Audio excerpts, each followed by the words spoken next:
दयाकर सभापते तव तु बिल्वपत्रादिभिः समर्च्य पदपङ्कजम् सुलभमेव कैवल्यदम् कदाहमभवम् धियो विषयलम्पटोऽज्ञः कथम् चिदम्बरमहानटम् हृदि विचिन्तये सन्ततम् न चास्मि कुशलस्मृतौ स्मृतिपुराणकाव्येषु वा कलासु विविधासु वा परिचितोऽस्म्यहम् नैव भोः कथम् नु मयि भूभुजाम् भवतु हर्षपूरस्वतः चिदम्बरमहानटम् हृदि विचिन्तये त्वामहम् नटेश सुरपूजितम् तव तु कुञ्चिताङ्घ्रिम् जनाः विचिन्त्य सकलेप्सितम् समुपयन्ति भक्ता न किम् कथम् नु विषयोन्मुखः शिवकपर्दिनम् सन्ततम् चिदम्बरमहानटम् हृदि विचिन्तये त्वामहम् सदा शिव भवान् स्मृतः क्षणिकतोऽपि सर्वार्तिः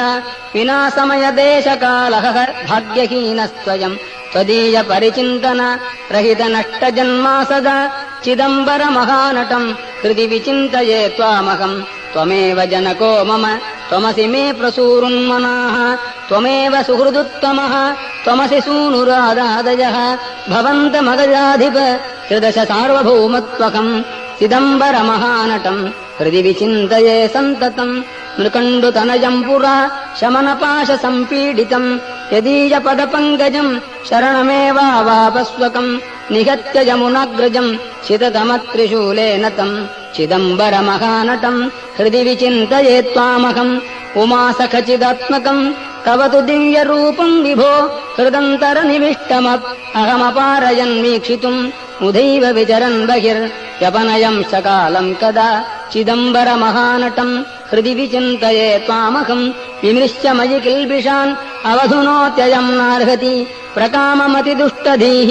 मम पदाब्जयोः संश्रयम् इति क्षिपसि चेत् प्रभो कमुपयामि भीतस्त्वतः चिदम्बरमहानटम् हृदि विचिन्तये त्वामहम् जनाः कतिकतित्रिगो सकलवेदसारात्मकम् पुरातनजनः कृते सुकृतवञ्चयैस्त्वाम् किल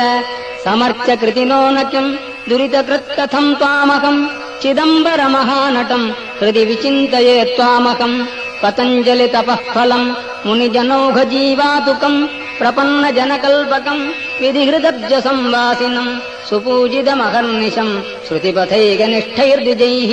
चिदम्बरमहानटम् हृदि विचिन्तये त्वामकम् डमरुकमृगरोचेष्केशरोचिष्णुपाणिः दरहसितविरजन् मञ्जुळास्याम्बुजश्रीः दयाकर सभापते तव तु बिल्वपत्रादिभिः समर्च्य पदपङ्कजम्